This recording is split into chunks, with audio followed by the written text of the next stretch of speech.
حدیث نمبر 485 عن ابی ہریرہ رضی اللہ عنہ قال ان اہل السماء لیرون بیوت اہل الذکر تضیء لهم کما تضیء الکواکب لأہل الارض۔ حضرت ابو ہریرہ رضی اللہ تعالیٰ روایت فرماتے ہیں کہ بے شک آسمان والے ان اہل السماء لیرون بیوت اہل الذکر تضیء لهم کما تضیء الکواکب لأہل الارض۔ اللہم صلی وسلم علی النبی الامی وآلہ۔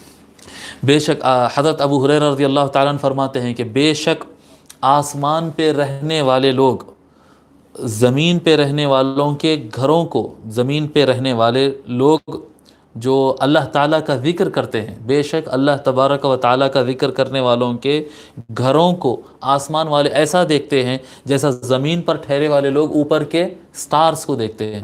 جیسا ہم زمین پہ کھڑے ہو کر آسمان کی طرف دیکھتے ہیں تو پورا آسمان اندھیرا دکھتا ہے اور کچھ سٹارز نظر آتے ہیں جو چمکتے رہتے ہیں۔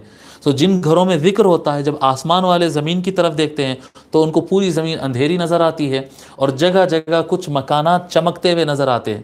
فرشتوں کو، اللہ تعالیٰ کے فرشتوں کو چمکتے ہوئے نظر آتے ہیں۔ ان کو پتہ چلتا ہے کہ جہاں سے یہ چمک آ رہی ہے یہ اللہ، یہاں پر اللہ تبارک و تعالیٰ کا ذکر کیا جا رہا ہے۔